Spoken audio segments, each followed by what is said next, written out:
Much love, and I'm Wayne Johnson with Doc and Queen Ministries. Got a short lesson to share with you on today. Let us get started out in prayer. Dear gracious and wonderful Father, we thank you for allowing us to be in another day.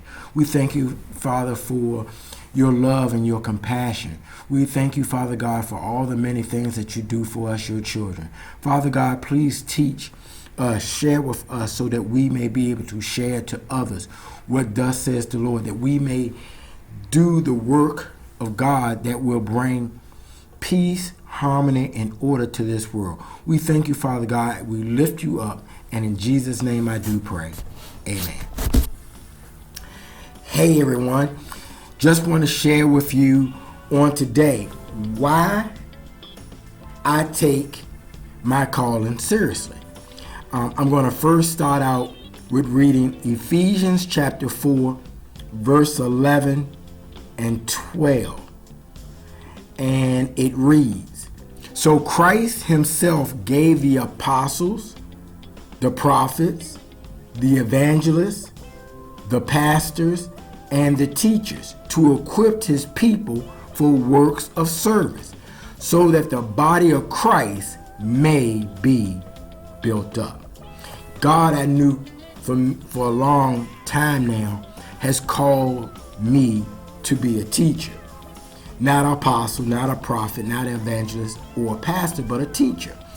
And teachers, especially on this biblical horizon, is probably the least that people give any importance to.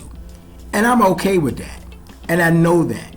Even when I started my YouTube channel and the topics that I was going to be discussing, I understood that many of those who were on YouTube before me and while I'm doing, that many of them were prophets.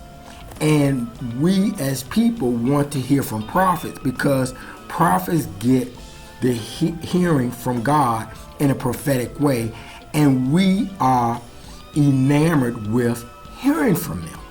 So I knew starting a YouTube channel, it would be a lot tougher for me as a teacher far as growing my channel.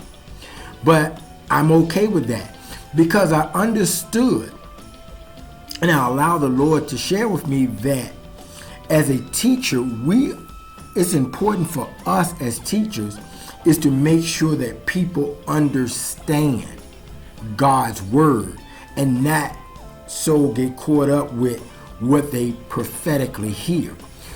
We as teachers have to make sure that we share different scriptures and break it down so people can understand. It isn't a quick fix, and that's kind of how we want. A lot of times we want to get what we want, and then that's the end of it. But as a teacher, you are to share God's word and break it down where people can clearly understand it and be able to then use that teaching to make a good decision. Yes, I'd rather hear many times probably from the apostles, the prophets, even the evangelists, pastors as well. But being called to be a teacher is just as important. And so that's why I have embraced it. I've been teaching and known that I've been called to teach many years back. Before COVID kind of hit and took over, when churches had a little bit more membership than what they currently do today, and especially at least at my church, I was called many times to do the Vacation Bible School. I was also called to do many of the Sunday school mornings. So I am okay with being a teacher. We need to be able to understand and use God's word. It is so interesting that many times people don't want to be taught. And a lot of times the only time we really kind of embrace it, if it's something of our liking, or when we really have come to our wits' end and we now need to know from that standpoint. I enjoy being a teacher. I like sharing. The biggest thing that I've seen is many times people aren't willing to hear what you have to say. And, that's a part of it. We even see that Jesus went through that as well. And many times we, as those who are called by God to share the good news, many people will come against us or won't or don't want to hear it. I just wanted to share a little bit about why I teach and share God's word to you. Take care, God bless, and once again, much love.